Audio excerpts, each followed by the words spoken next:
Ahead of Turkey's upcoming election, President Erdogan is faced with his biggest electoral challenge in his 20-year rule, in part due to his handling of this year's earthquakes and his unorthodox methods of dealing with the country's staggering inflation. Our Turkey reporters traveled along a 500-kilometer highway that traverses the areas affected by the earthquakes. They found discontent is brewing among even his most faithful followers. Before the massive earthquakes, Erdogan used to be considered a political rock star in the region, winning 2/3 of the votes in the previous election 5 years ago. Here's our bureau chief from Istanbul on what he saw there. Now that most of the collapsed buildings and the rubble are cleared, the place has turned into a ghost town. In addition to the 50,000 people who have lost their lives in the disaster, more than 3.5 million people are estimated to have migrated elsewhere.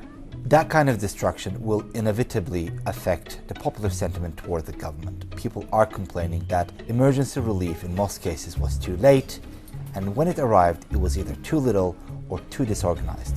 To mitigate the impact on the electorate, Erdogan has been handing out government aid and promised to build new houses in a year for everybody who lost their homes. But there was something arguably more interesting that we found during our reporting. In this area, contempt among voters was brewing even before the quakes happened.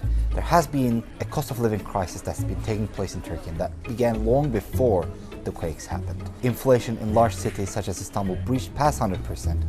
The economic incompetency that people are accusing him of includes his decision to lower interest rates at a time when other countries are increasing them.